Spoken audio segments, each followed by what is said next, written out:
What does high score mean? New high score, is that bad? What does that mean? Should I break it?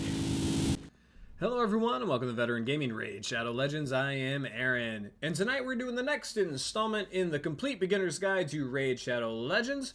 And remember, if you're not already playing and you want to get involved because Raid is awesome, make sure you click the links down below. You'll get some free goodies. It's a win for you. It supports my channel. It's a win for me, and you cannot beat that.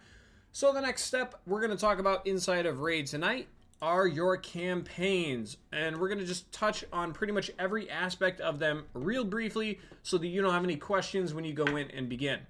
First of all, right behind me, you're going to see this little tab here, and it's going to have 4 difficulty levels. Normal, which is where you start, hard, brutal, and then it goes all the way up to nightmare. Now, when you get into each one, you're going to have to beat all of level 1 before you get to 2, 3, 4, all the way up to 12. And when you click in each particular area, it's going to show you all of the information you need to know. You just got to know how to read it. So first of all, every level here is going to drop an artifact. As you can see, stage 1 is going to drop the sword or the weapon. Stage 2, the helm. 3, the shield, gloves, chest, feet. And then stage 7 has a chance to drop any of those pieces, but it will still stay within this life set. And if you click on life up here, it's going to show you exactly what. For 2 pieces of gear, you're going to get that 15% HP bonus. It's right there in text if you don't click on the icon. So every stage here is going to get you that life gear. For each 2 pieces of life, you're going to get your hero a 15% HP boost, which can be really massive, especially for HP-based heroes, because not only is it going to make them tankier and live longer, but it's also going to increase their damage, because their damage skills are most likely based on their HP, which is a really cool thing about Raid. Alright, so not only do you have a chance to get any of these gear pieces, but you also have a chance to get heroes and shards. So you have a chance to get the rare Valerie, the rare Conqueror, some uncommon heroes like Duelist and Commander, and then some common heroes, and then the mystery shards, of course, and then silver is always awarded. So what you're going to get for each level, say you go in here and defeat stage 5, you are going to get a chance of either a chest plate, a rare hero, an uncommon hero, a common hero, a mystery shard, or a couple mystery shards, and then you'll get silver no matter what. If you get an artifact, it will always be this chest piece from stage 5, and it will always be the life set. If you get any of these heroes, it could be any of the heroes, but obviously you have a better chance of getting the common than the uncommon than the rare, right? That's how heroes work, and that's why they're named the way they are. So you know exactly what you're going to get when you go into it, and that's actually going to show you your enemy possibilities here also. You know, if you're going into stage 7, you're going to get this legendary boss dude down here. Stage 6, stage 5, you're going to get those types of heroes. So you can kind of have an idea whether you're going to face a lot of tanks or a lot of attackers if you know these heroes well enough. And you can always find their images inside of the hero index if you want a little bit more information. But as you level your heroes, basically the first 2 modes, normal and hard, are going to fall no problem. If you do a good job of leveling your campaign farmer, which should be Kale to start out the game, then even brutal is going to go down no problem.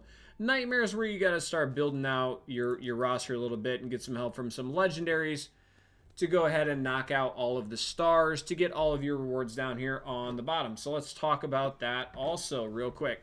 Am I out of the way enough? I think so. So if you go down here, it says part 5 of 5, 252 of 252 stars, which means I've 3-starred every single stage here all the way up to 12-7.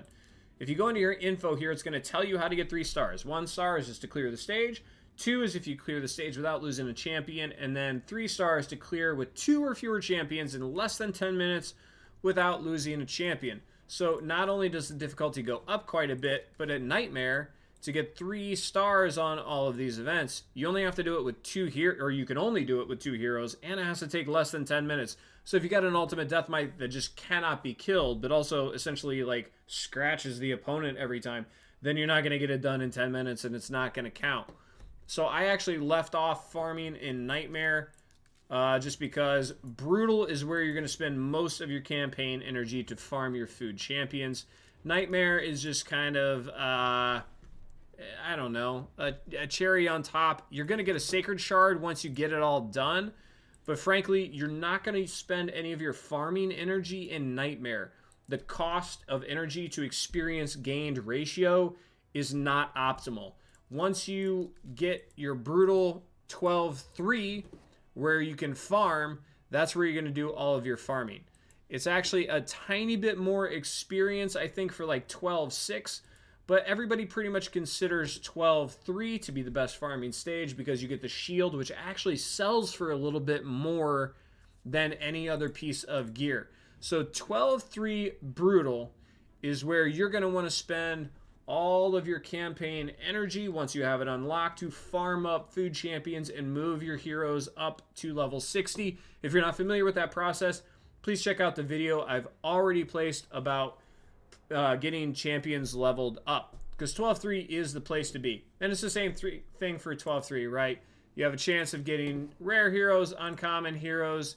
You actually have a chance of winning a banner as a reward, which is pretty crazy. And then mystery shards. I can't ever remember actually getting a banner, and I've done this thousands of times. So that's kind of strange. I didn't even know that was a possibility until right now, just because I don't think I've ever gotten one. And if you go into different levels, same thing, right? Different heroes possible to earn, different sets, but it's going to tell you what the set is. And it's like that for every single area. So some of these rare heroes are pretty good.